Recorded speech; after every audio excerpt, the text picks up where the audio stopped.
De A a Z, com Mário Flávio.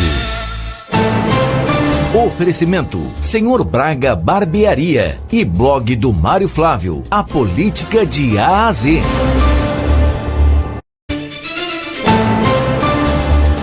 Governadora Raquel Lira consegue mais uma vitória na Assembleia Legislativa de Pernambuco. Mário Flávio, bom dia. Bom dia, Renata, bom dia, Vitor, bom dia a todos. Olha, após 6 meses de uma longa espera, finalmente ontem foi aprovado lá aquele projeto do empréstimo de 1 bilhão e 500 milhões, que a governadora Raquel Lira vinha tentando aprovar para obras estruturadoras. Quando os deputados resolveram aprovar, dessa vez o que entrou na pauta deles foi aquela questão dos substitutivos, ou seja, mudanças que fizeram no projeto para que o projeto passasse, 50% da verba teria que ir direto para os municípios. A governadora não concordou e usou a base dela na Assembleia para derrotar esses substitutivos e ontem conseguiu, inclusive com votos até mesmo da oposição.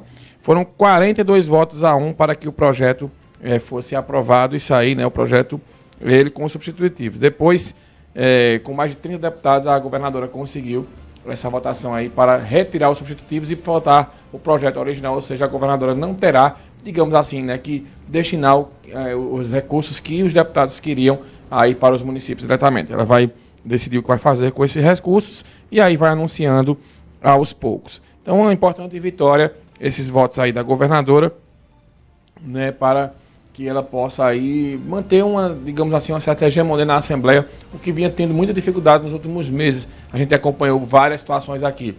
Também, Vitor e Renata, aquela CPI da publicidade, foi desfeita pela própria Assembleia, porque eu disse ontem aqui, a CPI perdeu força porque ficou uma guerra de narrativas de deputados. Um entrava na justiça, o outro ganhava, o outro perdia, depois o outro ganhava novamente. E oposição e situação trocando de locais aí na CPI da publicidade. Então resolveram ontem, vai acontecer uma nova rodada de assinaturas da CPI, vai acontecer uma nova votação e aí daí possa ser recriada ou não a CPI da Assembleia.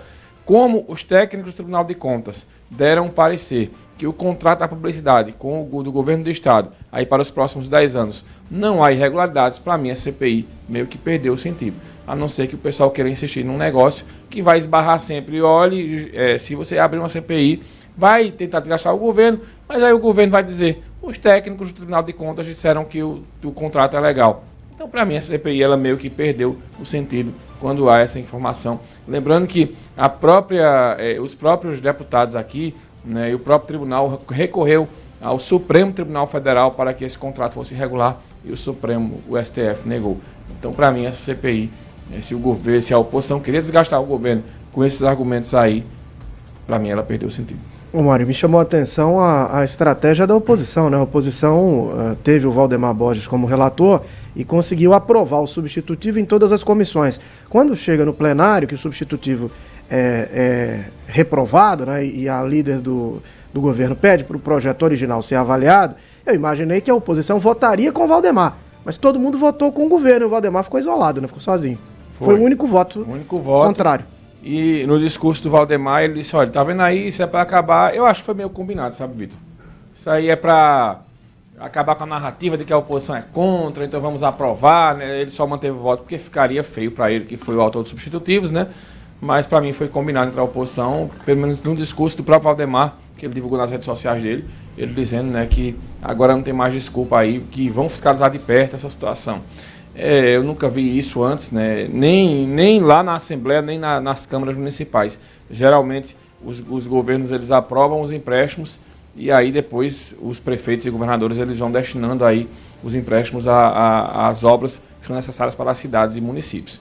Vamos acompanhar o que vai ser feito dessa história. Ontem, como Laís falou aí, teve a reunião da Câmara foi suspensa, existia uma possibilidade de um protesto ontem na Câmara Municipal daquele pessoal lá da Beira Rio, que está sendo retirado, que a gente mostrou até ontem aqui dentro do Manhã Cidade, mas aí um laudo lá, poderia haver curto-circuito, e colocar em risco a vida dos vereadores e das pessoas que fossem acompanhar a sessão, por isso que ele foi suspenso, devido a uma obra no terreno vizinho que causou esse vazamento, essa infiltração, e a Câmara está sendo reavaliada.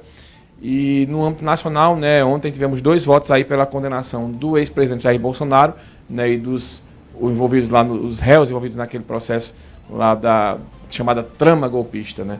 Ontem o Flávio Dino e o Alexandre de Moraes num voto demoradíssimo de mais de 6 horas de votação, né? Ele de leitura, aliás, do relator, os dois votaram pela condenação. Então hoje pode ser confirmada a condenação do ex-presidente Bolsonaro e dos outros envolvidos aí, caso o ministro Luiz Fux ele vote pela condenação. Lembrando que é uma expectativa muito grande com o voto de Fux, que ele ontem, inclusive, teve um princípio de bate-boca lá com os ministros, que ele questionou, né, uma intervenção do Flávio Dino no voto do Alexandre de Moraes, que gerou, inclusive, um fora, né, do Alexandre de Moraes no Fux. Fux vem um pouco divergente dos demais. Mas se Fux votar pela condenação, então já forma aquela chamada maioria na primeira turma, e aí vai só terminar. Acredito que como o voto do Fux ele será um voto longo, talvez hoje seja o voto dele e os demais, né, serão lidos amanhã.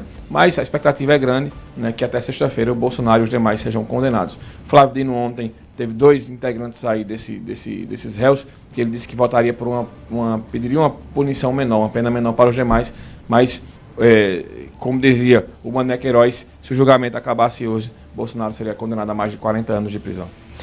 Mário, a discussão agora nos bastidores já é qual seria o local para cumprimento da pena do ex-presidente Bolsonaro.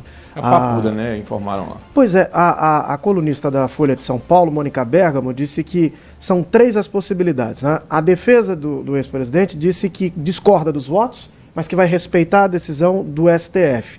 E já estaria articulando para que o ex-presidente Bolsonaro pudesse cumprir a pena em prisão domiciliar, onde ele está nesse momento. E alega questões de saúde, né? O ex-presidente tem enfrentado crises sucessivas de soluço, entre outros problemas, né? Depois da história da facada, né? Ele não teve mais a saúde. Problema de saúde. Ontem o advogado, né? O advogado, não me falhou o nome dele agora, mas ele participou do programa aqui do Frente a Frente com o Magno Martins. E ele disse, aqui na entrevista a Magno Martins, foi o advogado que causou a primeira ação de inelegibilidade de Bolsonaro. Ele passou na entrevista aqui no Frente a Frente com o Magno Martins. Foi de ontem, né? Isso. O Valber Agra. Valber Agra, né, que é um advogado bastante conhecido aqui no Brasil, na área política. Ele disse que não acredita na prisão de Bolsonaro, ele acredita na condenação, mas não na prisão. Ele acha que o STF meio que vai condenar, mas vai dar uma prisão domiciliar a ele. Foi a opinião do Valber Agra ontem.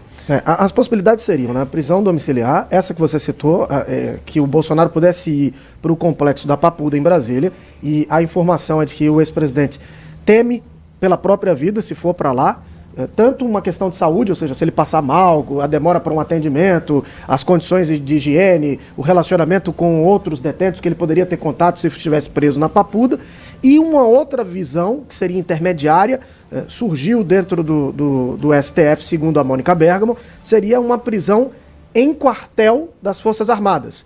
Mas integrantes das Forças Armadas são contra essa ideia e teriam já feito ali chegar ao Supremo, aos ministros do Supremo, que essa ideia não conta com a simpatia das Forças Armadas, que eles não gostariam de receber o Bolsonaro em um quartel para a prisão. Levanta-se uma outra possibilidade também, eu lembro agora, acho que a Bela Megali de O Globo falou sobre essa possibilidade também, seria o Bolsonaro cumprir pena em uma das superintendências da Polícia Federal, a exemplo do que aconteceu com o presidente Lula, quando esteve preso, esteve em uma cela da Polícia Federal. Né? Enfim, são várias as possibilidades. O certo, na minha opinião, é que ele vai ser condenado. Agora, qual vai ser a pena, qual vai ser o local que ele vai, ou como vai ser essa prisão, é outra história.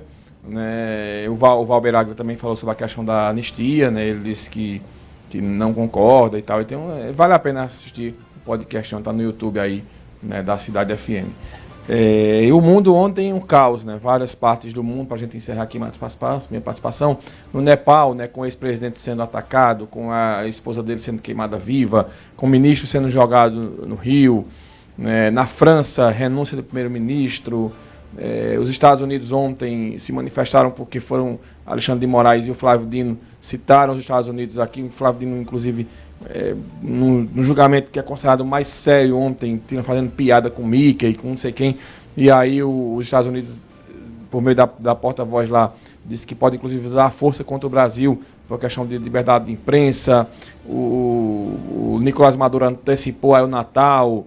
E também tivemos ainda o presidente da Colômbia defendendo que a cocaína seja legalizada. Olha, ontem, para quem cobre política, foi um prato cheio. E para analisar a política nacional também. É um dia cheio. Mário Flávio, obrigado, Mário. Valeu. Até amanhã. Renata, até amanhã. Manhã Cidade. Política de A a Z com Mário Flávio. Oferecimento: Senhor Braga Barbearia e blog do Mário Flávio. A política de A a Z.